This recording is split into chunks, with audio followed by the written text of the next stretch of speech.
এক রাস্তা বন্ধ হলে আরও বহু রাস্তা খুলে যায়। এবার আইপিএলে দল পাননি মুস্তাফিজুর রহমান, তবে এবার নাম লিখিয়েছেন পাকিস্তান সুপার লিগের ড্রাফটে।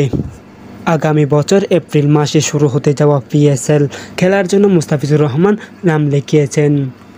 আগামী বছরে এপ্রিল মাসে শুরু হতে যাওয়া পিএসএল খেলার জন্য নাম লেখানোর বিষয়টি নিশ্চিত করেছেন পাকিস্তানের সুপার লিগের কর্তৃপক্ষ।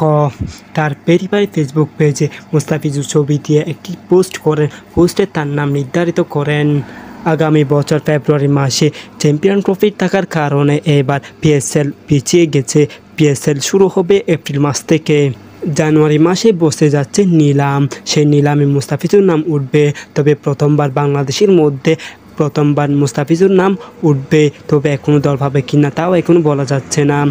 তবে পিএসএলের দলগুলো হয়তো মুস্তাফিজকে ধরে রাখার চেষ্টা করবে, কারণ গতবার আইপিএলে মাতানো দুর্দান্ত বোলিংয়ে আইপিএল মাতিয়েছেন তিনি।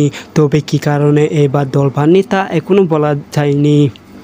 আগামী বছরে 8 এপ্রিল থেকে 19 মে পর্যন্ত এই পিএসএল চলবে।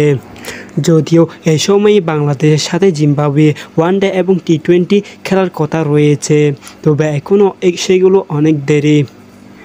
এরপরে সাদা বলে পাকিস্তানের মাটিতে খেলবে বাংলাদেশের সিরিজ। তবে এখন সাধারণত মুস্তাফিজ তার নাম দিয়েছেন পিএসএল খেলার জন্য। আইপিএল নিলাম শেষেই ধারণা করা হয়েছে বাংলাদেশ থেকে হয়তো পিএসএল খেলার জন্য পাকিস্তান যাবে বাংলাদেশের ক্রিকেটাররা। তার মধ্যে মুস্তাফিজের নাম ঘোষণা করা হয়েছে। নিলামে মুস্তাফিজের নাম উঠবে, তবে আরও কি ক্রিকেটাররা যাবে তা নিয়েও এখন আছে সংশয়।